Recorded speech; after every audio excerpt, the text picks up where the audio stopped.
Selamat pagi, perkenalkan saya mahasiswa dari Universitas Pembangunan Indonesia Manado, Fakultas Keperawatan kelas A3 semester 6. Nama saya Cynthia Lisuna, NIM 1914200127. Di saat ini saya akan membuat tugas video mengenai penjelasan tentang triase, macam-macam triase, pelabelan, serta contoh kasus dan pembidayaan. Mata kuliah keperawatan gawat darurat dari Nurse Olvin Manangkei, Escape MKes. Selamat menyaksikan. Apa itu triase? Triase adalah sistem untuk menentukan pasien, diutamakan memperoleh penanganan medis terlebih dahulu di instalasi gawat darurat atau IGD berdasarkan tingkat keparahan kondisinya.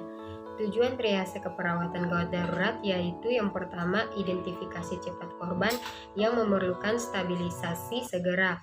Yang kedua, identifikasi korban yang hanya dapat diselamatkan dengan pembedahan. Yang ketiga, untuk mengurangi jatuhnya korban jiwa dan kecacatan. Sistem triase terbagi atas 4 tingkatan. Prioritas pertama warna merah, kategori gawat darurat. Pasien memerlukan pengobatan dengan segera karena dalam kondisi yang sangat kritis, misalnya tersumbatnya jalan napas, dispenia, perdarahan, syok, hilang kesadaran. Prioritas kedua, warna kuning, kategori gawat tidak darurat. Pengobatan pasien dapat ditunda dalam beberapa jam dan tidak akan berpengaruh terhadap nyawanya, misalnya luka bakar ringan, fraktur, atau patah tulang. Prioritas 3, warna hijau, kategori darurat tidak gawat. Mayoritas pasien dapat berjalan sendiri. Mereka dapat melakukan rawat jalan. Prioritas 0, warna hitam, kategori tidak gawat darurat. Korban yang sudah meninggal ataupun tanda-tanda kehidupan terus menghilang. Contoh kasus triase. Yang pertama, seorang pasien berinisial Tuan Z masuk ke rumah sakit dengan keluhan muntah disertai bab sejak kemarin pagi. Pasien mengatakan saat bab yang keluar sejenis cairan berwarna kuning. Pasien nampak pucat, lemah, dan teraba dingin, disertai keringat. Dari kasus di atas, pasien masuk dalam kategori triase berlabel merah dan harus diberikan tindakan secepatnya di ruang IGD. Yang kedua, terjadinya kecelakaan lalu lintas antara mobil dengan sepeda motor. Pengemudi motor tersebut jatuh terlentang di pinggiran jalan. Setelah dilihat kondisi fisiknya, pengemudi tersebut nampak luka pada kaki kirinya, serta kedua tangannya terdapat luka sobek yang perlu penanganan. Tingkat kesadaran apatis.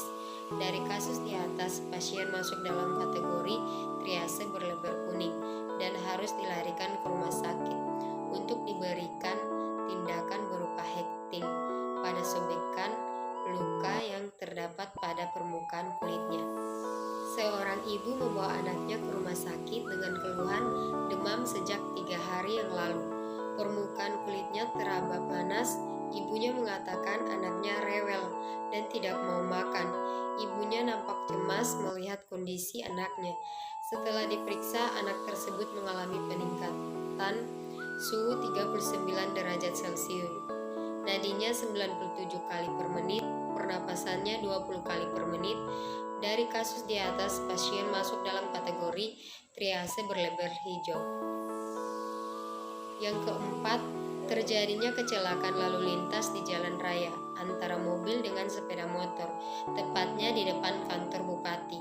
Pada saat dilihat kondisinya, pengemudi kendaraan beroda 2 tersebut tidak dikenali lagi karena tubuhnya tidak menyatu lagi, melainkan terpisah-pisah. Dilihat dari kondisi pasien tidak bisa lagi diselamatkan. Dari kasus di atas, kita dapat merumuskan dalam kategori triase berlabel hitam dan harus dibawa ke ruang mayat. Balut bidai adalah suatu tindakan yang dilakukan untuk menyokong area yang dicurigai mengalami patah tulang. Tujuan pemasangan balut bidai adalah untuk menjaga area yang mengalami patah tulang tidak bertambah parah saat dipindahkan atau dibawa ke rumah sakit. Hal pertama yang dilakukan adalah mempersiapkan alat, yaitu Yang pertama adalah bidai atau spalt, yang kedua handskut bersih, yang ketiga bitela, yang keempat kasa steril. Untuk tindakan pertama yaitu memeriksa nadi dorsalis pedis, memeriksa motorik pasien dengan meminta pasien menggerakkan kaki dan memeriksa sensasi dengan menggores bagian telapak kaki. Jangan lupa menggunakan handskut bersih. Selanjutnya meletakkan 3 mitela di bagian bawah kaki yang mengalami fraktur seperti video berikut ini.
Pemasangan selesai, kembali memeriksa nadi dorsalis pedis, pemeriksaan motorik pasien dengan meminta pasien menggerakkan kaki, dan memeriksa sensasi dengan menggores bagian telapak kaki. Demikianlah pembuatan video yang saya buat di saat ini dengan menggunakan alat-alat sederhana di rumah. Semoga dapat bermanfaat. Salam sehat dari saya. Selamat datang di Universitas Pembangunan Indonesia Manado.